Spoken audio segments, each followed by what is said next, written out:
अंग्रेजों ने भारत पर 150 वर्षों तक राज किया। ब्राह्मणों ने उनको भगाने के लिए हथियारबंद आंदोलन क्यों चलाया, जबकि भारत पर सबसे पहले हमला मुस्लिम शासक मीर कासिम ने 712 ईस्वी में किया।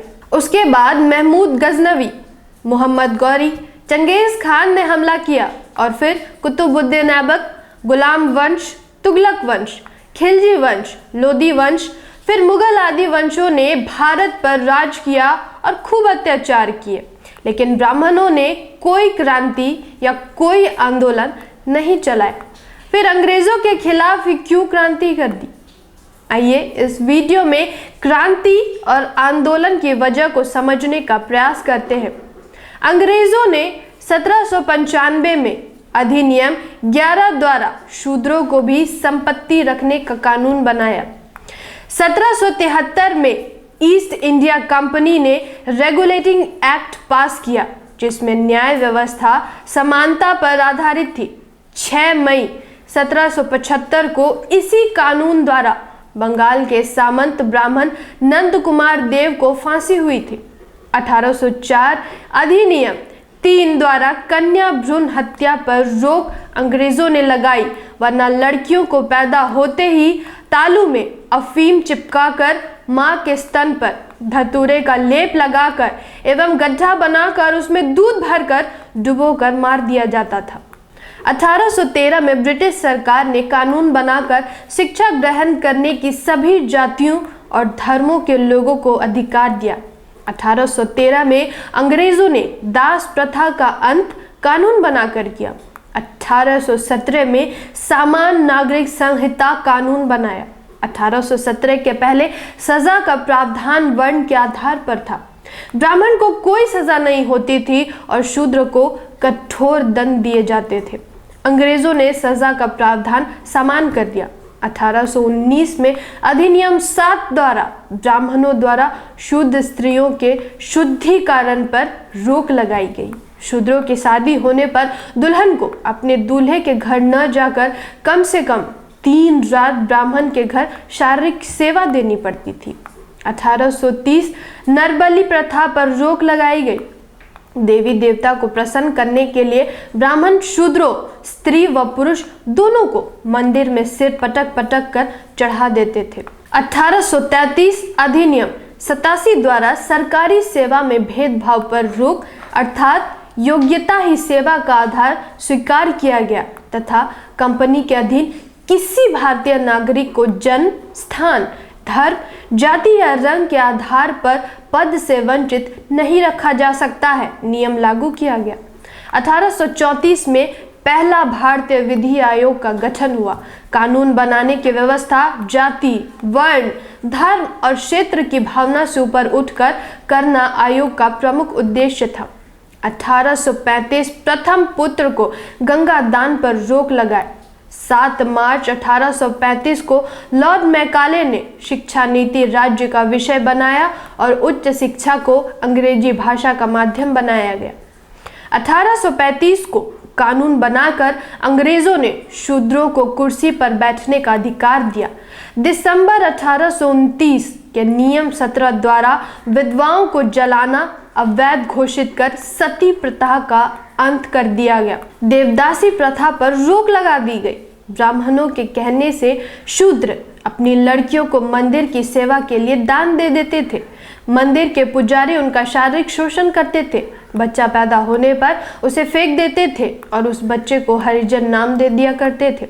1921 को जातिवार जनगणना के आंकड़े के अनुसार अकेले मद्रास में कुल जनसंख्या 4 करोड़ 23 लाख थी, जिसमें 2 लाख देवदासियां मंदिरों में पड़ी थी। हालांकि यह प्रथा अभी भी दक्षिण भारत के मंदिरों में चल रही है। 1837 अधिनियम द्वारा ठगी प्रथा का अंत कर दिया गया। 1849 में कलकत्ता में एक बालिका विद्यालय JED बेटन ने स्थापना किया। 1854 में अंग्रेजों ने 3 विश्वविद्यालय कलकत्ता, मद्रास और बॉम्बे में स्थापित किए। 1902 में विश्वविद्यालय आयोग नियुक्त किया गया। 6 अक्टूबर 1860 को अंग्रेजों ने इंडियन पैनल कोड बनाया। लॉर्ड मैकाले ने सदियों से जकड़े शूद्रों की जंजीरों को काट दिया और भारत में जाति, वर्ण और धर्म के बिना एक समान क्रिमिनल लॉ लागू कर दिया। 1863 अंग्रेजों ने कानून बनाकर चरक पूजा पर रोक लगा दी। इस पूजा में आलीशान भवन एवं पुल निर्माण पर शूद्रों को पकड़ पकड़ कर जिंदा चुनवा दिया जाता था। इस पूजा में मान्यता थी कि भवन और पुल ज्यादा दिनों तक टिकाऊ रहेंगे। 1867 में बहुविवाह प्रथा पर पूरे देश में प्रतिबंध लगाने के उद्देश्य से बंगाल सरकार ने एक कमेटी का गठन किया। 1871 में अंग्रेजों ने भारत में जातिवार गणना प्रारंभ की। यह जनगणना 1941 तक हुई। 1872 में सिविल मैरिज एक्ट द्वारा 14 वर्ष से कम आयु की कन्याएं एवं 18 वर्ष से कम आयु के लड़कों का विवाह वर्जित करके बाल विवाह पर रोक लगा दी गई। अंग्रेजों ने महार और चमार रेजिमेंट बनाकर इन जातियों को सेना में भर्ती किया, लेकिन 1892 में ब्राह्मणों के दबाव के कारण सेना में अछूतों की भर्ती बंद हो गई। 1918 में साउथबरो कमेटी को भारत में अंग्रेजों ने भेजा। यह कमेटी भारत में सभी जातियों का विधिमंडल में भागीदारी के लिए आया था। शाहू महाराज के कहने पर पिछड़ों के नेता भास्कर राव जादव ने एवं अछूतों के नेता डॉक्टर अंबेडकर ने अपने लोगों को विधिमंडल में भागीदारी के लिए मेमोरेंडम यानी ज्ञापन दिया। अंग्रेजों ने 1919 में भारत सरकार अधिनियम का गठन किया। 1919 में अंग्रेजों ने ब्राह्मणों को जज बनने पर रोक लगा दी थी और कहा था कि इनके अंदर न्यायिक चरित्र नहीं होता है।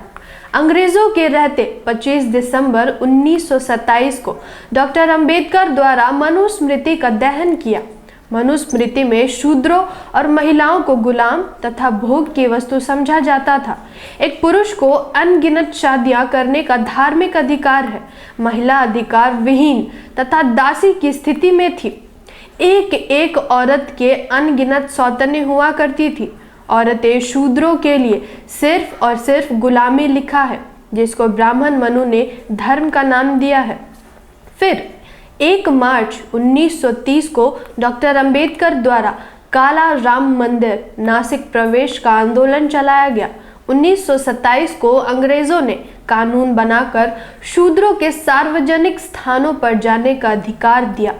नवंबर 1927 में साइमन कमीशन की नियुक्ति की, जो 1928 में भारत के अछूत लोगों की स्थिति का सर्वे करके और उनको अतिरिक्त अधिकार देने के लिए आया।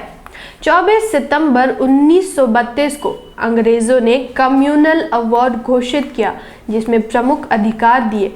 19 मार्च 1928 को बेगारी प्रथा के विरुद्ध डॉक्टर अंबेडकर ने मुंबई विधान परिषद में आवाज उठाई, जिसके बाद अंग्रेजों ने इस प्रथा को समाप्त कर दिया।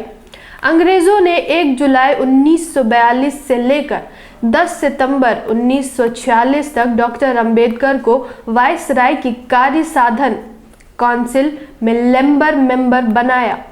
लेबरों को डॉक्टर अंबेडकर ने 8.3% प्रतिनिधित्व दिलवाया।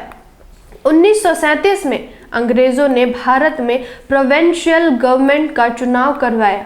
अंग्रेजों ने शासन प्रशासन में ब्राह्मणों की भागीदारी को 100% से 2.5% पर लाकर खड़ा कर दिया। इन्हीं सब वजह से ब्राह्मणों ने अंग्रेजों के खिलाफ क्रांति शुरू कर दी, क्योंकि अंग्रेजों ने शूद्रों और महिलाओं को सारे अधिकार दे दिए थे और सब जातियों के लोगों को एक समान अधिकार देकर सबको बराबरी में लाकर खड़ा किया। जानकारी ही हथियार है। इस वीडियो को अधिक से अधिक शेयर कीजिए। धन्यवाद। जय संविधान, जय भारत।